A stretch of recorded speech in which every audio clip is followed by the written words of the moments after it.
if there are people out there right now who haven't figured out by this point in their career that delivering a good experience to your customers is a sensible thing to do, there's not that much help I can give you. This is James Dodkins, and he is a customer experience rockstar. He is on a mission to help companies craft outstanding experiences for their customers. The best companies in the world understand the outcome they are there to deliver to their customers and then align everything they do towards the delivery of it. According to PwC, 86% of customers are willing to pay more for a great customer experience. And the more expensive the item, the more they're willing to pay. Delivering the successful outcome to the customer should always be the goal. The money is the reward for achieving the goal. On this episode, we're going to be discussing why the world's most successful companies all focus on customer experience. We're going to be talking about where most companies go wrong with customer experience. We'll also talk about how AI is transforming the customer experience landscape and why you need to be thinking about AI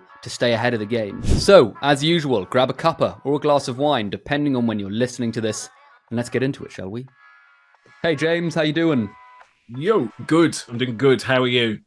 Good, mate. Yeah, I've seen you for many years, and the one way I remember you is because of your guitar. It's so funny. I remember you because of your the line, the rockstar, and your guitar. So the branding is obviously working. It worked. Good. Some people call it a gimmick because it is. What I love is that you actually use your guitar when you're doing speeches, like live. That's so cool. I think that's so clever to introduce music into your speech. I think, yeah, it's wicked, man. Cheers, man.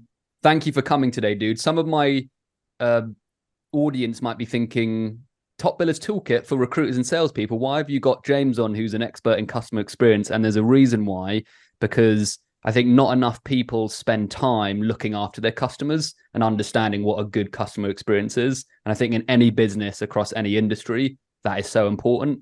And so I wanted to bring you on, James, because I know you're an expert, just to feed in maybe a different side that people haven't thought about yet of ways to improve the customer experience. So thank you for coming, man. Really appreciate it. We always start the podcast with the same question. What's the number one tool in your toolkit, whether it be a mindset, strategy, or piece of software? What do you think, mate?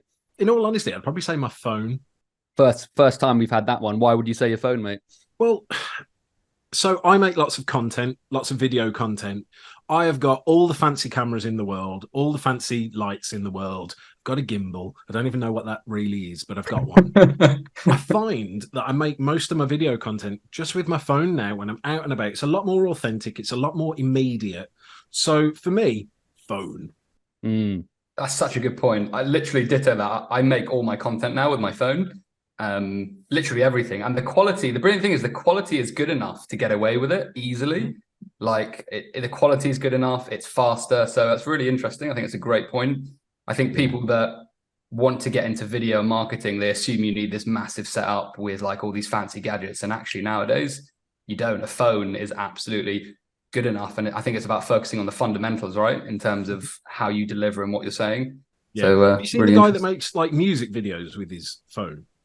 No, I don't think I have. No, I actually. haven't. Well, I don't know his name, so I can't help you. But there's a guy who makes music videos with his phone. They're sick. They're so good. And the thing is, he plays with angles and different like lighting things. He does some cool things, and it's all just with an iPhone. So yeah, man, Amazing. Yeah. Just a little plug for a software that I use, guys. InShot is a fantastic little app to edit with. I'm not sure if you use any apps, James, but InShot has been absolutely amazing. And it's just really easy to use. So I edit all my films on that. You can use it on your mobile and it's brilliant. Not to mention the quality of the actual cameras on some phones nowadays. They're like quite indistinguishable from like proper DSLRs, like high-end cameras. It's nuts. And absolutely no one has an excuse not to start doing some form of content because they've got a phone. It's pretty nuts. Can you explain to us what customer experience is and why it's important for all the noobs out there who don't really focus on it or don't really pay attention to it? What is customer experience? It's a good question. And there's lots of different ways to answer that question because arguably there's lots of different ways to ask that question. So we could be saying, well, what is customer experience as a discipline?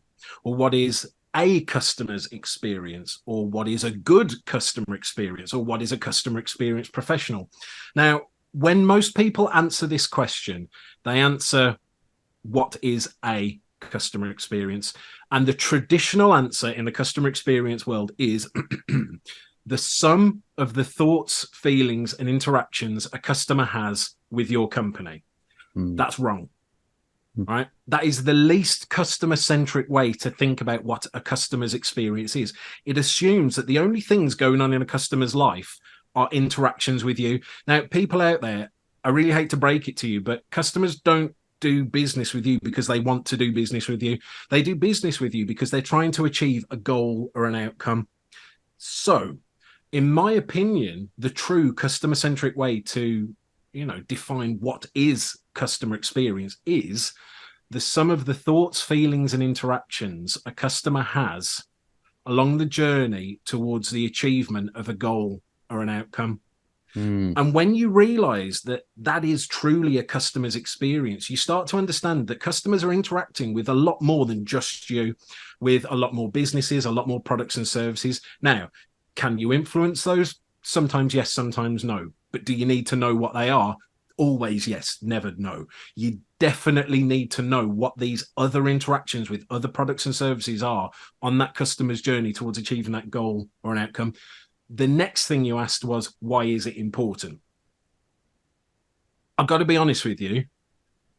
If there are people out there right now who haven't figured out by this point in their career that delivering a good experience to your customers is a sensible thing to do, there's not that much help I can give you, really.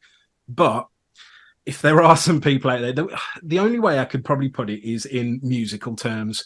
Imagine you go to a gig and there's two possible scenarios. The artist is awful, plays awfully, horrible songs, makes your ears bleed, makes you want to cry. The other one, they are amazing. They play extraordinarily well and they move you to tears. So the opposite type of tears. One, you're very unlikely to go and buy a t-shirt. You're probably not going to go buy their album. You're probably not going to say nice things to your friends about them. You're not going to share videos online. The other one, you probably are going to go and buy a t-shirt and you probably are going to buy their album and you tell their friends how cool it was and you might post videos online and much more likely to become a fan of that artist. So basically, the better the experience you deliver, the better your bottom line is going to be. Bloody good answer, James. Absolutely love that. Great way to explain it as well. I was really, because you caught me off guard there in terms of defining customer experience, because I personally always thought it was actually the interactions that people had with your business. I thought that was the definition, but you said that, correct me if I'm wrong, it's actually that as well as interactions they're having with other businesses. It's just a small part of a bigger picture. So the interactions with your business is a small part of a bigger picture. That is your company's role in a customer experience. But a customer's experience is a lot more than just their interactions with you. Now, don't get me wrong. The interactions that the customer has with your company are the ones that you have most control over, most impact over. And they're the ones you should probably focus on the most. But I don't know if I'm just being a little bit like picky with it, but I don't like the traditional definition because it does leave out so much of what's going on outside of your ecosystem. It's kind of like, think of it this way. So you guys heard of Copernicus, right? Yes, I can't remember where from, but I have heard of Copernicus. So super old dude, dead now, been dead a while. He figured out that the Earth wasn't the center of the universe and that the sun was actually the center of the universe. It wasn't all of the planets and the sun revolving around the Earth. It was all of the planets revolving around the sun. And it was the theory of heliocentricity. There you go. Google that one. And our companies all think that we are the center of the universe and that everything else revolves around us. No. The customer is the center of the universe and we are just one of the planets revolving around them. Does that make sense? Yeah, it makes perfect sense. And so to put this into like customer experience terms, James, understanding the whole customer experience, how does that change the way I deliver my customer experience or my value I give to the customer, if that makes sense? You start to realize that the customer's experience is going to start a long time before they ever actually first interact with you as a company. Let's use a mortgage. So a mortgage application with a bank. You as the customer, your experience doesn't start the moment you make an application. Remember what I said before? The only reason you are making that mortgage application is because you are trying to achieve a goal or an outcome. You're not getting a mortgage because you want a mortgage. Nobody wants a mortgage. They want the home, they want the house, they want that place to live, the dream house, whatever. So that is the outcome, the goal they're trying to achieve. Now, your journey towards achieving that goal includes a mortgage, but it includes so much more.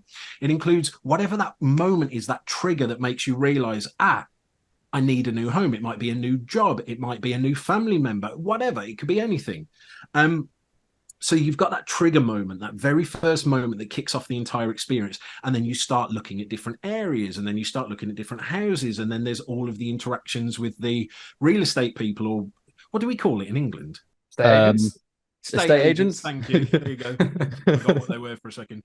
Estate agents. You've got all those interactions. All that stuff is happening before you've even started talking to a bank. What does that mean? That's not part of your experience? No, it doesn't. That's all part of the experience. And if a bank were to understand that, they would go about doing things very differently. They would engineer the experience in a different way. Maybe they would move the start of their experience a little sooner. Maybe they would start partnering with estate agents. Who knows? But just confining yourself to the first interaction and last interaction, it's really short-sighted. What's, just out of curiosity, it's really interesting, James. What's the kind of most common reason people come to you for help? Is it to increase customer retention? Is it because they've had they're noticing their customers are dropping off and they want to make more money? Like, what's that main reason that people come to you for, do you think? I mean, personally, with me, it's usually companies that are already pretty good at customer experience, but they don't want to be good. They want to be great. Interesting. So I very rarely do work with companies that deliver shitty customer experiences. I'm not that guy. I'm the guy to take you to the next level. I'm that guy that helps you deliver rockstar customer experiences. That's what I call them. That's my thing. It makes sense because I guess they're already heavily invested in it, and they've got a mindset around delivering great customer service. So it makes perfect sense that they want to improve that. So I guess if we're looking at like just an average recruitment company, and this may be difficult because I don't know how many recruitment companies you work with, James, if there was like an 80-20 principle on how to improve a customer experience, where would you start? Like, what would you do? What advice would you give to kind of small businesses? I mean, to be fair, this isn't going to rock people's world, but it's first understanding who is your customer. Who is it that you are delivering the service to? So, okay, first step done. We understand the candidates are our customers. But also, I suppose you could argue that companies that are getting it. So you've got two customers. Two customers there. You've got the companies that want the employees and the candidates that want to become employees. So you've got those two customers. Cool. Then you need to understand really who they are at a deep level, understand that outcome they're trying to achieve. We spoke about that earlier with that journey towards delivering a goal or an outcome. You need to understand, well, what is the goal? What are they actually trying to achieve from this? And it's probably going to go a little bit further than just get a job. There's probably more to it than that. And a really good way to do that is to understand people and companies, not just from a sort of demographic level, but from a psychographic level. Really understanding people to a deep and personal degree, understanding their personalities, their beliefs, their values, their life choices, their influences, all of that stuff, understanding them so well that you can then craft the experiences for them. In the business world, this is a relic from the industrial age, but a lot of companies really double down on standardization, making everything standard, the exact same every single time. I think we need to go the exact opposite direction. We need to move away from process standardization and towards experience personalization. But the only way you can do that is understanding who is our customer, what is the outcome they are there to achieve, and basically who are they at a deep personal level. So everything you're explaining about the customer experience reminds me so much of the marketing process that we take our clients through as well, about understanding their pains, their desires, what they want, not just a point in time, but the whole journey. And then we take that material and then use that to create a better, call it a marketing experience. And it's just fascinating how similar it is to that, James. Yeah, I think it's fascinating speaking to you, James, because I don't think there's many people, I haven't seen many people that do what you do. How did you even get into doing what you do? Was it like an epiphany? Did you have like this crazy experience? You thought, I'm going to get into this, or Complete accident. So after I stopped being an international rock god, because I used to actually play guitar in a heavy metal band. This is where this all comes from. Yeah, that's so cool. Played guitar in a heavy metal band, toured the world, released albums, was in all the rock and metal magazines. Good fun. Cool. When I stopped being an international rock god, I took the next logical career step and joined an insurance company. And I was that's so funny. Why would you not? And I was on the phones selling insurance, realized pretty quickly, probably don't want to do this forever. So I sort of worked my way up the career ladder, had a whole corporate career, and I never used to tell anyone about my music career because I was almost embarrassed by it. That I thought that they would have like prejudgments and preconceived notions about me and what I was capable of, and all of which would have been correct. So that's why I didn't. In fact, there was one woman at my very first job, and I told her that I played in a band, and she was an older woman, and she was like, "What type of music would I know that's similar?" And I said, "Well, kind of like Black Sabbath." Because I'm from Birmingham, they were from Birmingham. That's Black Sabbath, Birmingham. And she was like, "Oh, so you used to make money being a devil worshipper?" And I was like, mad. Yeah, I was like, no, you got it all wrong. I didn't make any money. I thought that was hilarious. She didn't. So after that, I was like, I might just keep this to myself. So I had this whole corporate career. Now the deal was, I had created this corporate persona for myself, suit and tie, briefcase. I was that dude because essentially everything I'd learned about business was from cartoons. So I was like, that is how you got to be in the business world. Problem was, it worked. It worked well, but I was miserable. I was spending the majority of my energy on any given day desperately trying to not be myself.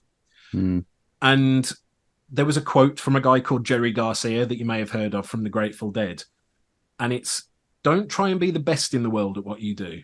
Be the only person in the world that does what you do. And it kind of all hit me at once. I was like, you know what? I've got this really cool music career that I never tell anyone about. I've got this love of customer experience that's grown organically over the years. Why can I not put them together and teach people about customer experience through the lens of music, teach people lessons from the music world to help them turn their customers into fans? So that's a quick version of how I got from being a real life legitimate award-winning rock star to being a pretend rock star again. I love that, mate. That's so cool. It's funny how, and I've heard this so much, the things that we end up, we first are most embarrassed about or scared about end up being our biggest weapon further down the line once we learn to embrace it. I've just heard so many stories like that, and it's so cool that you have a similar one, James, that the thing that you were worried about is now. Well, it makes a lot of sense to me now why I fell into customer experience.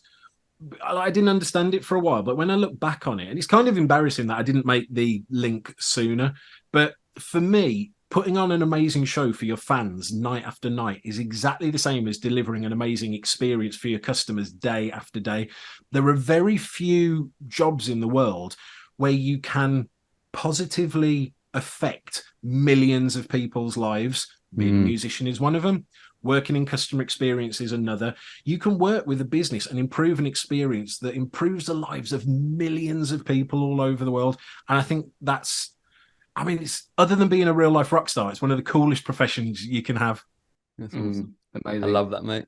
Assuming, James, that your customer or a business understands their customer on a deep level, what's typically a bottleneck or common problem that these guys face when they're trying to improve the customer experience? Is there one thing that keeps cropping up for you, or is it very varied?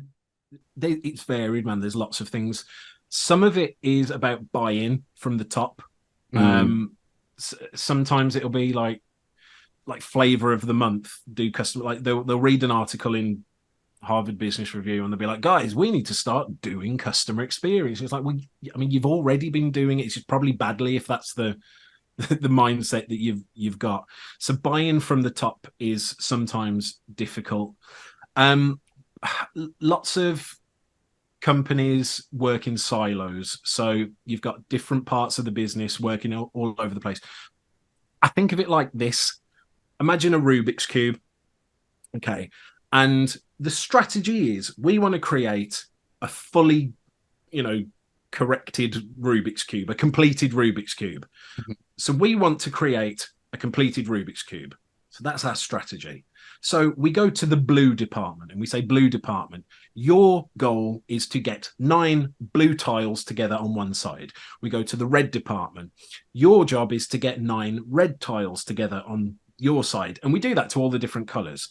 So then each department's going away and they're working away on this one Rubik's Cube, trying to get all of the colors aligned. Problem is, everybody's quite merrily messing up everyone else's work. Whereas you very rarely find a company that would get everyone together and say, everyone, the strategy is a completed Rubik's Cube, work together to make that happen. That's probably the biggest barrier in customer experience. Everybody working in their own color department, doing their own thing with no line of sight towards the customer. We've created an environment where most people in a business think that the customer isn't their job. They think that's someone else's job. That's not my job. That's the job of the customer experience people. And it is a bit of a utopian idea to think that customer experience should be everybody's job in an organization. I mean, maybe we'll never really get to a place like that. But everybody should at least understand how the work they do on any given day contributes towards a customer experience, because everything you do in a business, the sum of all your internal processes in a business is your customer experience, and everybody has a role to play. It might be a tiny little part, but everybody's got a role to play. And I think understanding that bigger picture, that completed Rubik's Cube and how you contribute towards it is the one thing that's holding customer experience back the most, if I had to choose one thing. That's really interesting. When you said the people working on their own little section of the Rubik's cubes, I'm guessing a perfect example of that is when you call up a company and you get sent around to like 7 different branches in one day, and they're all like, "No, it's not my job. Try speaking to John." Would that be something you're talking about? Yeah, definitely. And it's, so I work for a company called Pegasystems. We do software, and the software, some of the software we do is to avoid that completely. You don't ring up one person, explain something, and they go, "Oh, yeah, I can't help you with that. I'm going to pass you to someone else." And then you have to explain it again. It's just such a wind up. It's a waste of time. It's a waste of money for the business as well. So the idea of our customer service product, we've got other products as well, but the customer service product, part of it is to allow the context of what the customer's trying to achieve to follow them along their journey, understanding that outcome, that goal, the thing I've just been speaking about the whole time, understanding, okay, this is what the customer's trying to achieve. It doesn't matter if you've started on a chat bot, or if you've started in a WhatsApp message or through an email. The central brain sort of knows, okay, this is a customer, this is what they're trying to achieve, and that context follows them across the entire journey. So you're never having to explain yourself over and over again, and it knows exactly where to send you the first time to make sure you get it right. So you don't even have to be passed around, but if you do, at least they know what's going on. Yeah. One of the biggest epiphanies, sorry Sam, I'm jumping in quite a lot on this one because it's really interesting. One of the biggest, I'm not sure if you do this with your clients, maybe you do on a much more sophisticated scale, James, but one of the biggest epiphanies, I think, for me and Sam, for me certainly, with understanding or creating a better customer journey, for us was just starting with the basics, which was mapping it out on like Whimsical or Figma, and actually just visualizing how the different steps are happening and when they're happening. Like, we had never done that before, but then when we worked with someone that helped us to visualize that, it made it so much easier, and we were like, oh my God, I can't believe we haven't done this before. Do you take your customers through something similar? Or the companies I work with tend to be larger companies. They don't have like one single experience. This is where the personalization thing comes in. So what we try and do is figure out scenarios. So companies think they've got millions and millions of processes. They don't. They've got millions. They've maybe got like 20. Right, even massive companies, even a big bank, there's probably about 20 processes actually. But what they do have lots and lots of is scenarios. And it's understanding, there's like a matrix of all the different types of customers you've got and all the different scenarios they might be. Simple way to think about this is grocery shopping. Okay. There are loads of different scenarios you might go grocery shopping for. It could be to do your weekly shop. It could be to shop for a party. It could be a last minute thing you forgot. It could be picking up lunch on the way to work. It could be getting a present for someone, whatever. There's loads of different scenarios. Okay. Now, each one of those scenarios has got its own different journey, its own different outcomes that need to be achieved. But then against every different type of customer, it's all different as well. So I think for smaller companies where it's very one-to-one, journey mapping is great, but it gets very, very complicated when you try and do it for large organizations, because there is no one journey. And if you try and force one journey, you kind of end up with a journey map that doesn't really accurately represent anything. It does have its uses, definitely, but it is limited. I'm sure you've worked with so many different types of companies, James, some with like mediocre. I know now you only do, you work with world-class customer experience companies or companies that have world-class customer experience. I'm sure you've had your journey though. What is, from observing the ones that aren't doing it very well to the ones that are doing it at a world-class level or a really good level, what are the biggest differences, would you say? Maybe not in technicalities, but on a high level view. Is it like mindset? Is it culture? Is it community? Like, what are the kind of key things that are causing them to have a better? It's all of those things. I mean, if you look at Disney, for example, so I've worked with Disney, they have got customer experience running through every single part of their organization, from the top to the bottom. Every single person in that company is empowered to do whatever it takes to deliver a good experience to the customer, because that's their ethos, that's their culture. So let me tell you a little story about Disney. Disney's a great company for this. I love Disney because of the way that they empower their staff to deliver great experiences. So you're at Disney World or Land or whatever the Japanese one's called. You're at a Disney park and you got a kid and you buy a little box of popcorn that probably costs about £14. Right. You give them the box of popcorn, and because kids are stupid, they drop it on the floor and spill it everywhere. And you're like, oh my God, so expensive popcorn. Then the kid's crying and you're like, oh, gee. I was like, don't cry, kid. But the janitor over there sees this happening, right? And they come over via the popcorn stand and they bend down and they talk to the kid and they say, hey, have you just dropped your popcorn? And the kid, yeah. You go, right, well, Mickey, all right, saw that happen and he sent me over with this. And he just gives them a new box of popcorn, right?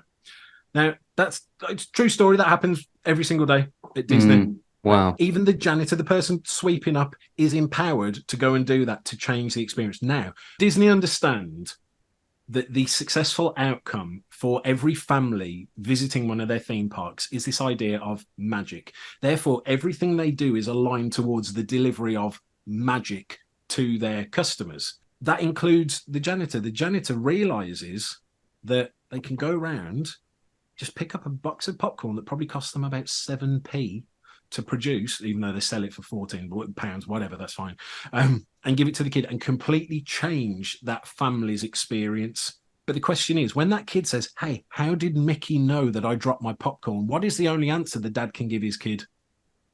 Magic. And that's why everything at Disney is aligned towards the delivery of magic. The best companies in the world understand the outcome they are there to deliver to their customers and then align everything they do towards the delivery of it. I just find it amazing, like how you instill that sense of purpose and direction and love of the culture and the vision in every single member, including the janitor. I think that's incredible. For the companies that are at the top of their game with customer experience, what results do they tend to see that maybe companies that don't focus on that have, James? Like, what do they see in terms of just everything around the business? So any kind of patterns that you've spotted? So superior financial results. That is the long and short of it. They end up with superior financial results, but there are different reasons for that. So some of it is because of customers buying more stuff. If customers buy more stuff, you're going to make more money. It's customers costing less to acquire because there's other customers out there saying, hey, this company is good, you should use them. It's customers staying with you for longer. So they're not churning as much. It's customers spending more of their wallet with you. So financial goals there, but also as an organization, if you're doing things smartly, you're using AI and automation in the right places, you're only delivering the interactions that are necessary towards achieving a goal or an outcome, you actually spend a hell of a lot less money. So your costs are a lot lower. So delivering customer experience really well actually costs a lot less than delivering it badly, because customers will call in again and have to talk to someone else and this, that, and the other. So it lowers your costs, it increases your revenue. Fantastic.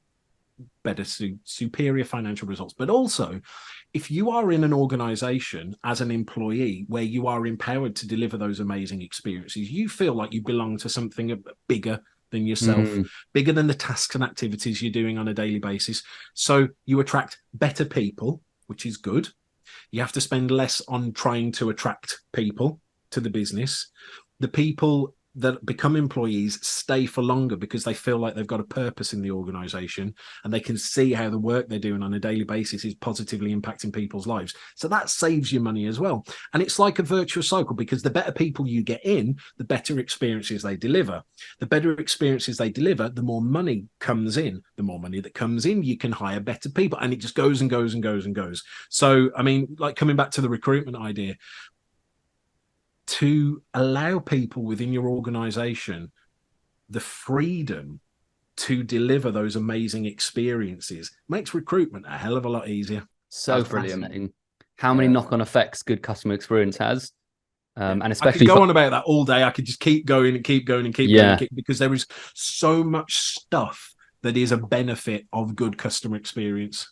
Final question, James, and I want, because I know you speak a lot about AI, and I've seen some really insane videos that you posted actually of like certain AI technology reading the brain. That was so weird, brain imaging and scanning and all that kind of stuff.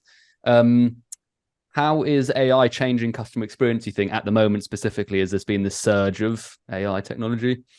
AI is changing customer service so much right now. It's so exciting because, again, it comes back to the emotional and transactional side of experience. The transactional side, it's helping make happen lightning fast. The AI can understand what I'm asking it to do and then just go away and do it without any other human interaction. But on the emotional side, it's acting as like a co-pilot for agents, helping them along the journey. Because I don't know if you've ever worked in a call center, or if anybody's listening has ever worked in a call center. It is a bloody difficult job. You're trying to talk to the customer, empathize with the customer, find all the details, write down all the details properly, look at different systems to try and find the article that they've just asked to find out about, and you're putting things in. You've got to do like 7 different systems because they were they're a customer that was bought through an acquisition, so they're actually and it's really difficult. And the agent's having to do all of this while maintaining a conversation with the customer. The AI can basically deal with all of that stuff, so that the agent can just have a conversation with the customer, can be present with the customer, can be there for them, and can build that emotional bond with them. The AI can listen to the conversation that's being had. And let's say I ask, how do I reset my internet router?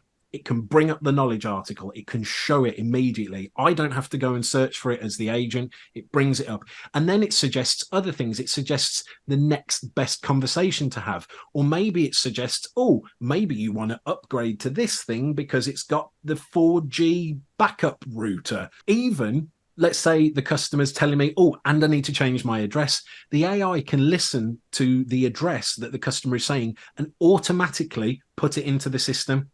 And so as the agent, I just have to look at it and go, yep, that's correct. Yep, that's correct.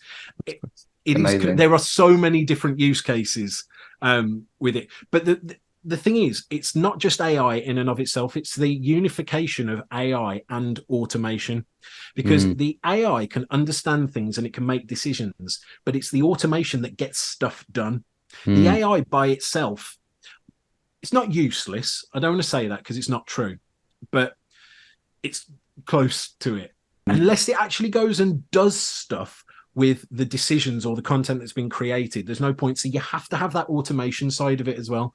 The AI figuring out what's going on, what needs to be done, making decisions, creating content, but then the automation doing something with it For argument's sake, let's say I send an email saying, "Hi, company, I need to change my address from this to this. Here are my details."